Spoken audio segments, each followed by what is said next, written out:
it's obviously a big moment for Leicester. The thing is, they should have been promoted weeks ago. It does take the gloss off the achievement, doesn't it? They have lost 10 games. It's not very often a title-winning side loses 10 games. It's been a decent season. It could have been a lot better. When you consider that they've got one of, if not the strongest squad in Championship history, as well as one of the biggest budgets, it means they've just met expectation. Hello and welcome to the Second Tier Podcast. I'm Ryan Dilks and I'm joined by the letter between Y and I on your keyboard to my letter between U and O. It's Justin Peach. Good day to you, Ryan. You're looking at your keyboard now trying to work it out, aren't you? Hello, Justin. Hello, how are you? You're all right? Fantastic. Absolutely fantastic. That trend on social media has absolutely destroyed social media for me if Elon Musk didn't do that already. Yeah, it's garbage, isn't it? Utter garbage. Makes absolutely no sense in pretty much 95% of the occasions that I've seen it. Justin, would you like to start off proceedings today with a quote from the Book of Warnock? We may as well. We've had some rocky ones, but some slightly misogynistic ones, but yes. We move. Can you give me a page number, please? A page number? How about 87? 87. Good age. All right. So this one is from when he was Cardiff manager and he got banished to the stands against Reading. He said, "They said I'll take you to the director's box." And I said, "Are you joking? This is Reading. I'm not going anywhere near their fans." I said, "I'll watch it on my phone," but I couldn't get 3G in the dressing room. I ended up going in the TV section with a few of the guys, and when we got the first goal, they shut off. I saw the second goal and obviously celebrated running around the little room on my own. That's nice. Right. Yeah. But what's wrong with Reading fans? Well, Neil Warnock's clearly got an issue with it. Would you like to hear another one? This is about Paddy Kenny jubilantly celebrating the Blades winner in front of Hull's fans. Neil said, "He didn't incite the crowd. We plan to report the 4,500 people who called him a fat bastard." That's a good one. Yeah, there we go.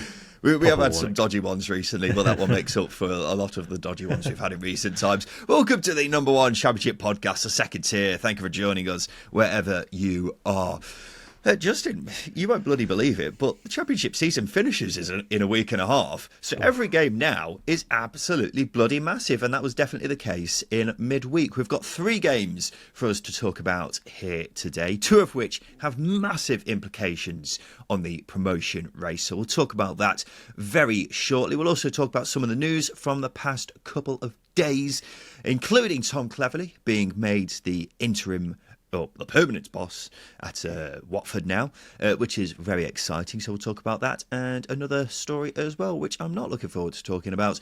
But let's kick things off with some of the action, Justin, from the past few days. And we'll begin with the game from Tuesday night. Leicester City 5, Southampton 0. Enzo Maresca's side taking one giant leap towards the Premier League. And considering this was shaping up to be a key game in the promotion race, Justin, I could not believe how much of a demolition this ended up being.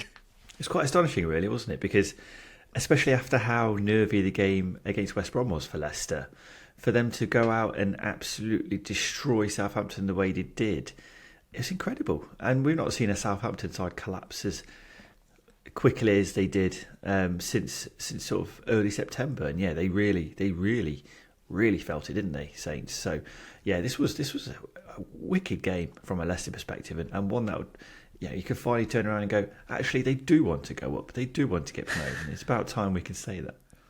Yeah, it was a bit of a strange game because every time I was watching, Southampton had the ball. And that doesn't very much happen in Leicester City games where the opponent has much more of the ball than this. So it was a bit interesting that they decided to change tact and be a bit less selfish with the ball, if you will. Yeah. But look, Leicester have been so wasteful in front of goal recently, and this was like them making up for all their wastefulness in one go. It was Leicester at their best, really. They haven't been near that level much at all in the past couple of months, but this was really, really impressive. And as I say, they didn't have much of the ball, but they certainly made the most of it when they did. They were massively helped by Southampton parting like the Red Sea on multiple occasions. Saints were so poor at the back. But look, Leicester were excellent and completely outclassed one of the best sides in the division, which says a lot about how good they can be on their day. It's just, unfortunately, we haven't seen that day on many occasions in recent times. At the start of the show was 20-year-old Abdul Fataru, scored a hat-trick and set one up. He's someone I'm a big fan of, Justin. I think he's a real talent. What about you? Yeah, he's been fantastic for Leicester, especially probably, I don't know, since sort of November onwards, he's been really good. And it's quite incredible that he's still just 20 years old. Also quite incredible that he attempts a somersault after sort of 25 minutes. I feel like it's a celebration that only deserves to be shown in the last 10 minutes of a game. I don't know about you. He's a very impressive somersault, though, isn't he? He did like a backflip while He also jumped. Moving forwards. Yeah, incredible. It's like a shooting star press from WWE. Yes, he defied physics several times. Obviously, his second goal as well was physics defying. But yeah, he's been sensational, and he was incredible in this game. He took his chances. He had as many shots in this game as Southampton did, which I don't know tells you how maybe wasteful Fataru was, or how poor Southampton were. But yeah, he was great. I mean, what interested me as well actually is Enzo Maresca went full Pep Guardiola and talked him down after the game, suggesting he's still got a lot more to work on.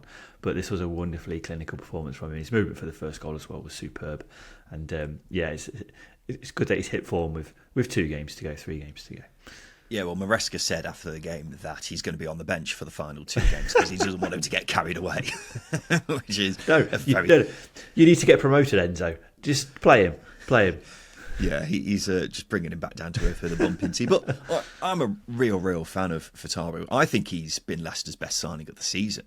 And I say that considering they spent a lot of money on the likes of Winks, Cody, Cannon, Mavididi. There's probably a couple of others I'm forgetting there. They only got Fataru on loan, and I know there will be fees and wages that come with that. But he arrived with very little fanfare and has arguably had the best impact out of all the players I mentioned there. Loves running at players. He's got 12 assists for the season now, which shows he has an end product as well. So for him to be just 20 as well, he's got bags of ability and loads of potential. And I'm sure Leicester would love to get him on a permanent deal in the summer, because it's a bit interesting what their situation with him is. It's been reported that they have the option to make the deal permanent, or it will be made permanent if they get promoted to the Premier League. It's one of the two.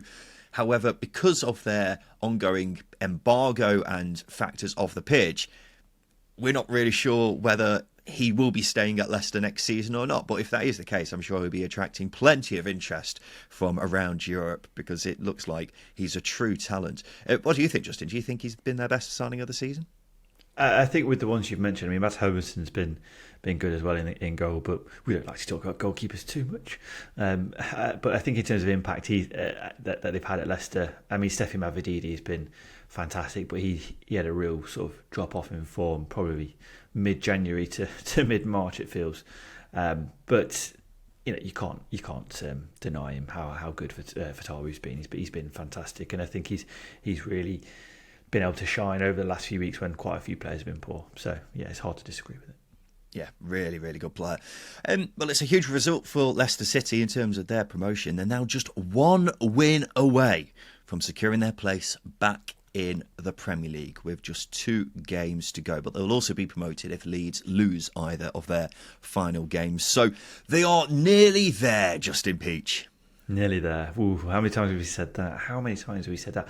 I think what's really impressive, especially about this game, in isolation, I think it's the first time in about 8 weeks Leicester have felt convinced that they're going to go up. They just look comfortable. They looked assured, and as I said, it's the first time in a long time it felt like they knew they could do it. You know, you don't play with the confidence and swagger like they did, especially after that second goal went in, without believing you are top dog. They were really good, and they looked like a promotion winning team, and we've not been able to say that very often since the end of January. And I think that's a huge thing. Look, they have been incredibly poor, and they have somewhat thrown away a huge potential of a record breaking season. But they've won 30 games this campaign. It's been a fantastic season for them. Just sadly, they won't be remembered for one of the great sides, but certainly for one of the sides that dropped off as significant as it did. But they're nearly there. Yeah, I know exactly what you're meaning there, Justin. It's obviously a big moment for Leicester getting this win against Southampton, and we've been saying a lot recently how if they failed to get promoted, it could set the club back years. So it makes the impending promotion all the more important in Leicester City's general history, because it could have really been a real butterfly effect moment. But the thing is, they should have been promoted weeks ago, shouldn't they? They were 17 points clear at one stage. Imagine saying to a Leicester fan at that stage that you wouldn't get promoted until, officially anyway, until the last couple of games of the season. They'd be thinking, what? How's that work then? So the fact they nearly messed it up, I don't think I'm being harsh here. It does take the gloss off the achievement, doesn't it? Yeah, but the thing is, they could still end up with 100 points. If they win the next two games, they could still hit 100 points, which is an incredible season. But it is the gloss taken off of it. Maybe they set their standards incredibly high and they set the expectations high for everybody else and how good they were. But they have lost 10 games. It's not very often a title-winning side loses 10 games. But it's also incredibly rare that a title-winning side wins over 30 games. So, look, it's been a decent season. Could have been a lot better. There's obviously a lot of pressure out off the pitch as well that may have impacted. But just in the fact that you're saying it's only a decent season, I suppose, kind of tells the point, doesn't it? And I mean, the thing is, before they were winning the league at a canter, and it was very impressive.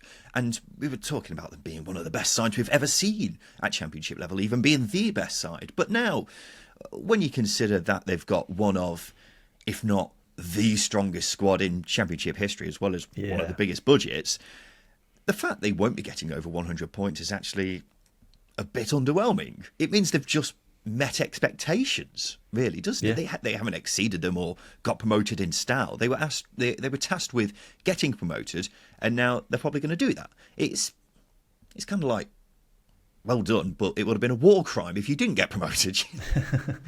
Yeah. I think I don't think I'm being harsh here, am I, Justin? No, I don't think you are. I think it's one of those things where I think most Leicester fans, they'd have gone through periods this season where they'd have thought, oh Christ, right, we should have done a lot better here.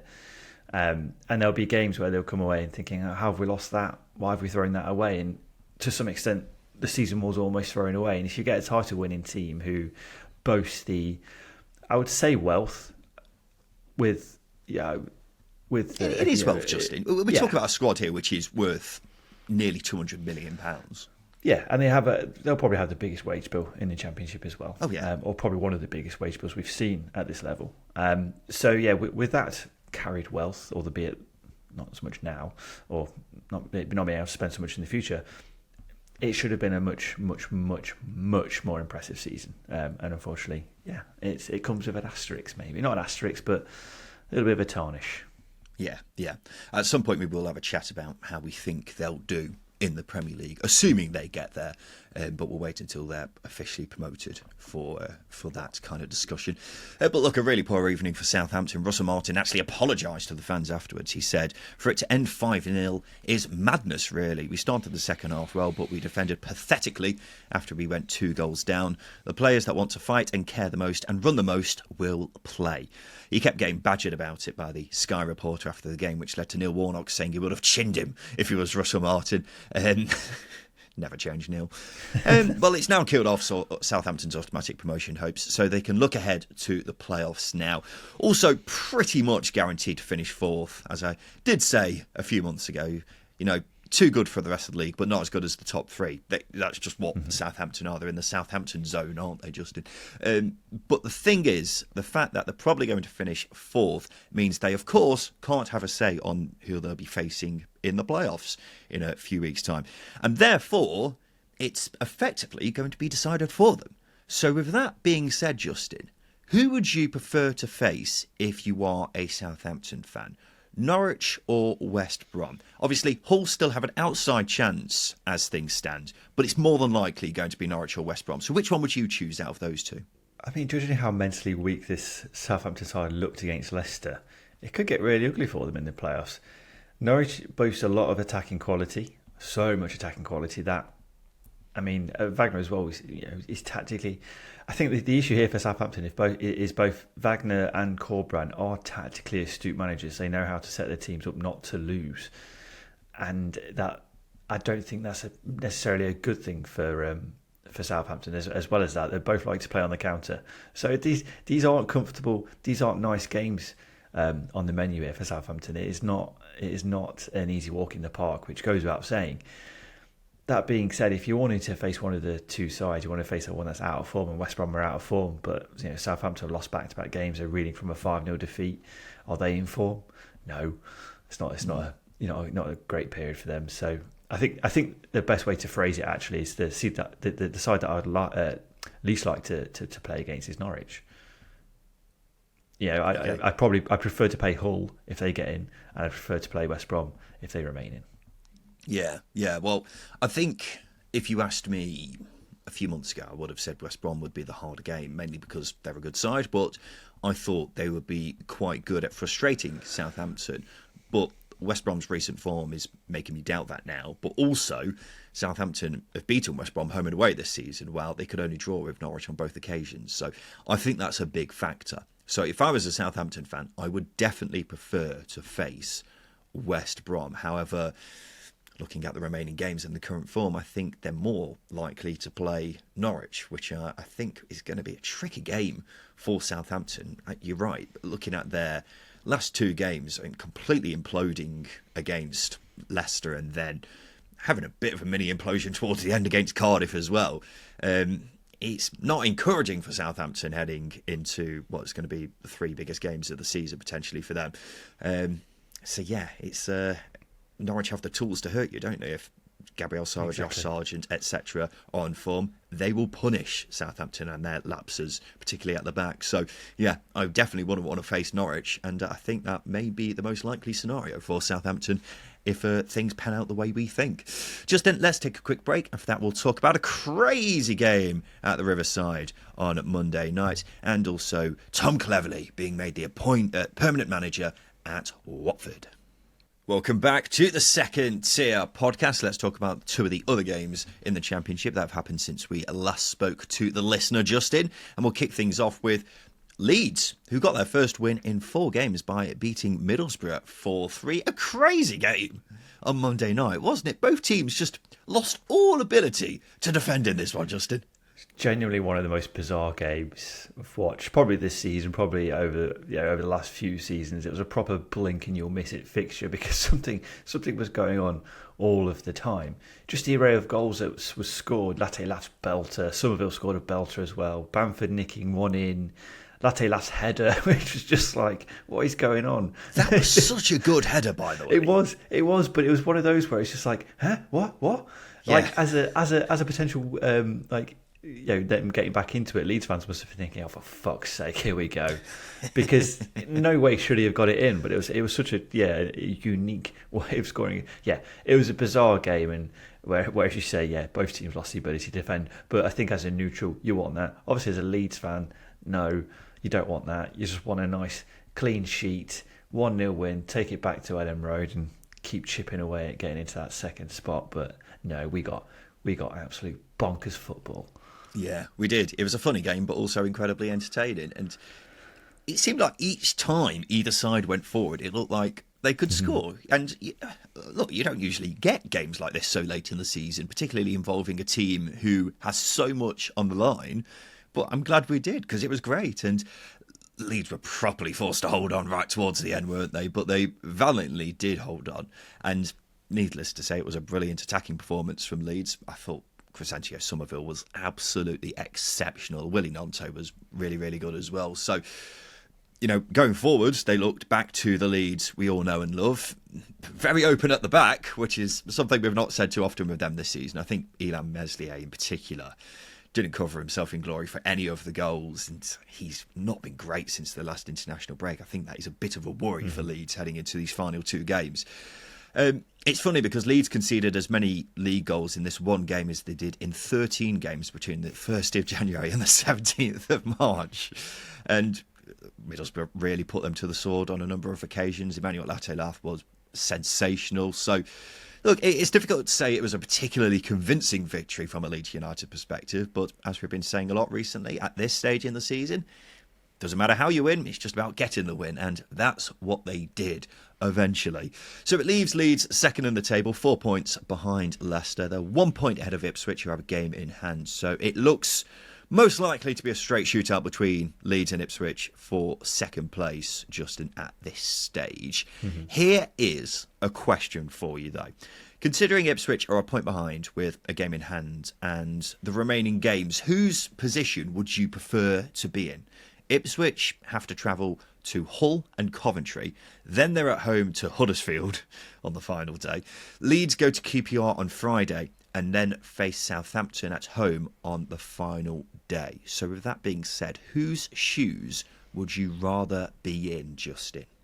Quite incredibly, I think Leeds have got the easier games. If you look at it as plainly as that, if Southampton, if they play anywhere as they won't play anywhere as bad as they did against Leicester, but if they did, then Leeds will score a hatful of goals because they've got a lot of attacking potential as well. And they're going to want to sit back and hit Southampton on the counter-attack. And then QPR, if their season's wrapped up by then and everything's comfortable, then yeah, look, it could be. Well, it won't be actually, but it's because it's the next game. But yeah, they don't have as much pressure on them as Huddersfield do. You've got Hull trying to get into the playoffs as well. Ipswich have got some tricky fixtures, which is the awkward thing there. So I think from that point of view, maybe Leeds, you'd want to be in Leeds' shoes. But at the same time, Ipswich have got a game in hand. They're only a point behind. Is that a nicer place to be? Maybe, but they're doing the chasing, and the chasing is not always fun. Southampton are a very good example of that. Yeah, I think Leeds just edge it, but it's close. I think the fact they've got a better goal difference is significant, and it may end up being a deciding factor as time goes on. I mean, it essentially means Ipswich have got to win that game in hand, because if they don't make the most of it, it leaves Leeds in the driving seat. And look, Leeds facing Southampton on the final day. I think that will be a tough game, even though they got thumped by Leicester on Tuesday. Although Southampton may think, I'd rather face Ipswich than Leeds in the playoffs. So if they beat us, it's not the worst result in the world. And as we've seen with Peterborough down in League One this week, it's not completely unusual for teams to rest players just before the playoffs, because they're obviously so massive. From an Ipswich perspective, I think that Huddersfield game on the final day may end up being a gimme, because there's every chance that Huddersfield will be down at that stage. But it's got to be said, Hull and Coventry away are two very, very tough games, even though Coventry don't have anything to play for now. So, yeah, we'll see. It's setting up to be a mouth-watering week and a bit ahead, and I'm all here for it. But if you're asking me the question, whose shoes I would rather be in, I'd probably just say Leeds United, but it is very, very close. A quick word on Middlesbrough, Justin. They're officially now joining us again in the Championship next season. How would you summarise their season? A bit of a weird one, I think, isn't it? It is. I think you've got to take into a lot of context. A little bit like Coventry, actually. They've lost some key players. Chuba Akpom, it was a huge loss. Obviously, division top goal scorer last season, and they lose him. They've got to replace him. They've got to reinvest that money into the squad, put the money back in the squad. A lot of loan players, Cameron Archer, one of the Ramseys. Can't always forget which one it is, Jacob Aaron, but you get the point. Yeah, you lose a lot of quality when your loan players go back to the parent clubs. You don't replace them, and that was the case. And in addition to that, they signed a boatload of players who are only just. It only just feels like they're finding their feet, like Latte Laff, for example. It feels like he's only just finding his feet. Had so many injuries. How many injuries did they have at one point defensively? It was ridiculous earlier on in the season. So I think with all of that context, I think their season has been pretty decent, but they might see not getting into the playoffs as a bit of a not a negative, but certainly one of those scenarios where you think, well, maybe we could have done a little bit better. Yeah, I know what you're saying, Justin. I know what you're saying. I think Coventry are a good comparison, because like Coventry, I thought Middlesbrough might build on last season, but also like Coventry, you have to keep in mind they've lost their best players from last season. So they have been really hampered by inconsistency all season. They have had some cracking results, like, for example, they've done the league double over Leicester, which I don't know if anyone else has done that this season, but there can't be many teams who have done it. They've also picked up just 1 point from 2 games against Rotherham, though. So I think that sums it up perfectly, how inconsistent they have been. But in fairness to them, they have been incredibly unlucky with injuries. Loads of players picking up long-term knocks. I'm just looking at it now, like Hayden Hackney, Darren Lenihan. I could go on. There's been quite a few key players who they've been missing for long spells. At the same time, it's interesting looking at their XG, because attack-wise, only the top 4 have a better XG than Middlesbrough this season. Yeah. Which I find pretty remarkable, but that shows they're creating chances. It's not a problem at all. It's putting them away. And as time goes on, Emmanuel Latte-Lath, I mean, he's really struggled early on, but he has been unbelievable in the last couple of months. So that's promising heading into next season. And look, there's a lot of players I really rate there too, like Finn Azaz, Matt Clark, Dan Barlassa. These are players I would sign if I was in charge of Middlesbrough. If they get the likes of Lewis O'Brien back next season as well, that would be excellent. So, Look, I think it has been a bit of a disappointing season for Middlesbrough, but there's loads of reasons to be encouraged for next season, particularly if they have better luck with injuries and, manage to retain the core of the squad that they've got here. And I think it's also encouraging with Michael Carrick at the helm, who's still a manager I rate highly, despite this season maybe not living up to the expectations that I think many people would have had for them heading into it. And the final game from this week, Justin, it's coincidentally 2 of Ipswich's upcoming opponents playing on Wednesday night. Coventry v Hull. It finished 3-2 to the Tigers. Beating Coventry in normal time isn't for everyone, is it, Hull fans? It's a shame really for Hull that they had that spell around March where they failed to win in 6 games. They dropped so many silly points in that time, and they've since won 17 from an available 21. So if any of those games from that winless run were a victory, they'd be sat here right now salivating at their top 6 chances, wouldn't they, Justin? Well, yeah, they'd be well in there, wouldn't they? It was a strange run as well, wasn't it? And maybe one that deserves a little bit more scrutiny than what they've had based on the quality they've got in attack. I think what the main element that's missing that can be the key difference in those games is a reliable number 9. If I was to dissect it a little bit, Liam Delap's been unfortunate with injury this season. Billy Sharp's just old. Did think that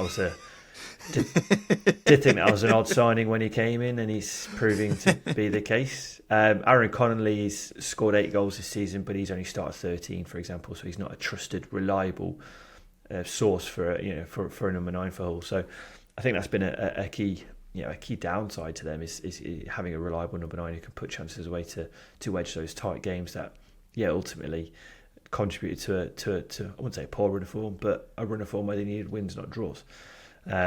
So I think there's some solid foundations here, and obviously Hull is still within a shout at the playoffs, but they would be in the playoffs if one of those games in that winner's run was a win, as you said.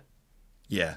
Well, you're absolutely right, and as things stand, this victory keeps alive their hopes of getting a playoff place, but it's very slim. It's really, really quite slim.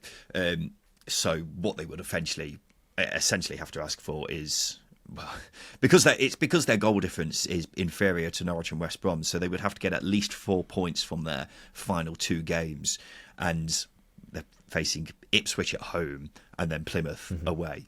So not ideal. And then they'd need Norwich or West Brom to at most fail to win either of their last 2 games. So it's very unlikely. But look, they've still got something to play for with a couple of games to go, which is at the least they'd ask for at this stage, I suppose. So yeah, that's good. But it could have been a lot better, couldn't it, if they didn't have that poor run around March time. Not too surprising that Coventry failed to win this one, considering they're still on the come down after the FA Cup semi-final at the weekend. We had just finished recording Sunday's episode when that game kicked off, Justin, so this is our first chance to mention it. Probably missed the boat a bit here, but you know what? Let's give them credit. They did the Championship proud, didn't they? They did. They flew the flag and they were fantastic. And Day job, I work with a lot of Americans, and they were oozing over Coventry because this was a big game from a United perspective, and that's where the eyes are going to be. But they were surprised at how good Coventry were. They absolutely fell in love with the Sky Blues, which again is a testament to Coventry and how good they were and how valiantly they fought back from a 3-0 deficit. Come on, like that's hard enough in the Championship, let alone against a team boasting the quality that Man United boast. And I think they deserve a huge amount of credit taking it to penalties. Arguably, that VAR decision to rule out Ellis Sims as not Ellis Sims. Was it Ellis Sims who scored? It was Haji Wright. It was Haji Wright. Well, Haji Wright was offside. Ellis Sims hit the bar later on. There was a lot to take in, a lot going on in that game. Yeah. But I think that's how close they were to taking Coventry to the final. They were a VAR decision. They were millimetres away from it, which is on both occasions actually on Ellis Sims's miss and the disallowed goal. So, an incredible day and game for Coventry, and hopefully they don't take it to heart too much and they can go again next season. Yeah, well, if you look at it based on, well, maybe not current form because they've lost 3 in a row now, but up until last month, Coventry were one of the best teams in the division.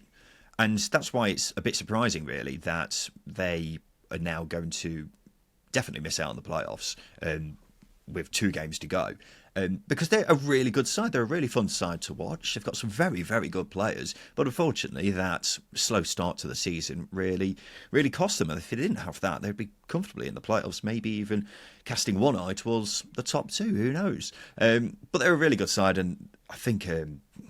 we've said it before, but they're a side to certainly keep an eye on heading into next season because this shows what they can do. And I think it also shows that, in terms of the quality gap between the Championship and the Premier League, there isn't a whole massive difference there. It's just the resources and the financial side of the thing where the difficulty lies. And that's why we are currently in a position where we still could see 3 newly relegated sides getting promoted and the 3 newly promoted sides getting relegated. So that's the real issue there. But in terms of talent, there's so much here in the Championship, and I think Coventry made a really good example of that in that FA Cup semi-final. One final thing on that, our head of production here at Stack, Charlie, he texted us during the semi-final and said, Coventry goalkeeper Brad Collins looks like a combination of you and me, Justin. Have a Google. It's a really, really good shout. I was a bit sceptical at first, but then I looked at it and was like, yeah, he does actually. Anyway, let's go on to some of the news from the past few days, Justin, and we'll start off with this from Cardiff City. They've filed a complaint against French side Nantes, claiming losses of more than £100 million. It's because of the ongoing saga between the 2 clubs regarding the death of Emiliano Sala in January 2019. The clubs say a figure of £104 million has been estimated after an in-depth analysis by a legal expert. Last year, Cardiff said if Salah had been able to play, he would have inevitably have scored goals between January and June 2019, and Cardiff would have remained in the Premier League. It would be unrealistic to think that he would have not scored any goals. Cardiff's lawyers have taken that analysis and filed it at the Nantes Commercial Court in Western France, which gave the French club until the 23rd of September to respond. Nantes said, we'll take the time to study these new voluminous documents and these figures. Justin, we've spoken about the Salah saga several times on this podcast over the years. I can't believe it's still ongoing. This squabbling between these 2 clubs is still going on. Yeah, it's quite incredible and quite uncomfortable, really, that this, as you say, is still ongoing. It's also disappointing. I think going back to the argument it's based on, it's a very loose one. There's no guarantee that any player will score goals in the Premier League. There's no guarantee that those goals would have kept Cardiff in the Premier League either. There's a lot of hearsay here. And as I say, it's astonishing, really. It's still ongoing. It's something that needs to be put to bed for Emiliano Sala's family, for the club's sake as well, because it just looks incredibly silly that this keeps going on and incredibly heartless, and there's no emotion involved. And the valued loss of 104 million is nothing compared to the loss that the Salah family experienced. So, it's just astonishing that it's still ongoing. And as I say, that argument that's been built on is just completely baseless. Yeah, well, I'm looking at this case Cardiff have put forward, and I don't know whether they'll be successful or not. But you're right. Who's to say he would have scored the goals to keep them up? Who's to say that he wouldn't? Put it this way: we've seen plenty of players signed for big money over the years who are strikers, who have got great records elsewhere, and then come to the Premier League and do absolutely nothing. So it's completely hypothetical what Cardiff are saying, but I don't really care. I just think the squabbling between these two clubs is so unsavoury. A man's died, and it affected these clubs so much. And for 5 years now, they've been squabbling over money. You would have thought that something like this may unite the two clubs, if anything, but it's done the complete and utter opposite. And it's led to this turf war on social media that I'm seeing between Cardiff fans and non-fans. It's not a good look for either club. And I thought this saga was over and done with after the most recent ruling before this, but it's clearly not. And I just want them to knock this on the head, because while one of the parties may financially benefit from this whole thing, they're both really dragging their reputations through the mud. And we'll just leave that there, because I just don't want to talk about it anymore. We'll finish on some positive news. Justin, Watford have made Tom Cleverley their head coach on a permanent basis. He's lost just one of his 7 games in charge since being appointed as the interim following the sacking of Valérien Ismaël. And I think it's a move we both like. Justin, am I right? It really is. I think Tom Cleverley's been brilliant. And again, that one loss against Southampton was, a fairly dubious winning goal from Southampton very late in the game from them. So that game could have easily ended up in the draw if VAR was a thing in the Championship. But it's not. And Cleverley's got that mark against his name now. But look, he's been fantastic. There've been a lot of draws, but I think the key thing here is he shored Watford up. The game plans, I think, are really intelligent, and they've not been an easy run of games either for Watford. They've had to play Preston, who are pushing for the playoffs, Ipswich pushing for automatics, Southampton pushing for automatics, Hull pushing for the playoffs, Leeds as well, West Brom. That run of games that he's had, it's outrageous, isn't it? It's ridiculous. But he's come away with just one defeat, and as I say, that defeat was dubious. So yeah, I'm really, really, it's promising. Look, we have been here before where Watford have looked like they're turning a corner. We won't know until September what the attitude is like towards Cleverley, but I think the key things are, as I say, defensively they look good, game plans are looking good, got a young vibrant manager who is well liked within the club. That's always good from the internal side and the political side of it within football clubs. And there's not been a heavy inkling of the team being on the beach either. They've really tried, which is Watford teams have passed like this time last year. We're on the beach and done. So yeah, I think that's a big thing, and I'm really, really excited by it. Yeah, well, he's been there for such a short period of time, but he's really brought the club together, hasn't he? There's been a growing divide between the supporters and ownership. Fans aren't best pleased with the hire and fire policy the club continues to pursue with, as well as the general direction the club is going in. But Tom Cleverley's a really popular character there, and he can reunite the place, as we have seen recently. He has drawn most of his games so far, but you're right, Justin, that run of games he has had is absolutely ridiculous. Playing the likes of Ipswich, Leeds, Southampton, Hull, West Brom, Preston. It's unbelievable, isn't it? And for him to only have one loss in there, and that being, against Southampton through a 98th minute winner, which was a bit dubious, he's done a great job so far. And he has been giving it some big talk about his future in management, Justin. He told the BBC, "There is a lot of unfinished business from my playing career. That drives me forward with my coaching. It motivates me every day.